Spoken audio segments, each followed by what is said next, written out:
വാഴേക്കുന്ന പിതാക്കളെ, ഉമ്മ പെങ്ങന്മാരെ, അവിടുന്ന് ഇബ്നു മസ്ഊദ് റളിയല്ലാഹു അൻഹു പറയാണ്, കുടുംബത്തോട് സ്നേഹമില്ലാതെ ഐക്യമില്ലാതെ ചെറിയൊരു വിള്ളൽ സംഭവിച്ചാൽ, അതേ സ്വത്തിന്റെ പേരിൽ പിണങ്ങി നടക്കുന്നവരില്ലേ, അതേ ചെറിയൊരു ആവശ്യം തീർത്തു കൊടുക്കാത്തതിന്റെ പേരിൽ ബാപ്പയോട് പിണങ്ങി നടക്കുന്ന കുട്ടിയില്ലേ, അതാ സ്വന്തം മകനോട് ഉമ്മ പറഞ്ഞു, മോനെ അരുത്, അതിന് ചെയ്തു പോകരുതെന്ന് പറയുമ്പോൾ ആ ഉമ്മാന്റെ മുഖത്ത് ചൂണ്ടി സംസാരിച്ച് ഉമ്മയോട് പിണങ്ങി നടന്ന, എത്രയോ കാലം ഉമ്മയോട് പിണങ്ങി നടക്കുന്ന ചെറുപ്പക്കാരില്ലേ, എന്റെ വാഴക്കുന്ന പെങ്ങളെ, അമ്മായിമ്മയോട് പിണങ്ങി നടക്കുന്ന ചെറുപ്പക്കാരികളില്ലേ, എന്റെ ഉമ്മയുടെ സ്ഥാനത്താണുള്ളത്, ഞാൻ ആ വിഷയം പതുക്കെ കൊണ്ടുവരാ.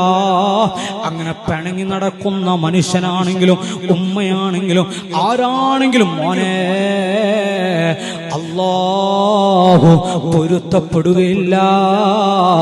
അവിടുന്ന് റസൂലുള്ള പറഞ്ഞത് ഞാൻ കേട്ടിട്ടുണ്ടോ, അത് ഏതാളാവട്ടെ അവന്റെ അമല അല്ലാഹു സ്വീകരിക്കുകയില്ല, അത് ഏറ്റെടുക്കുകയില്ല.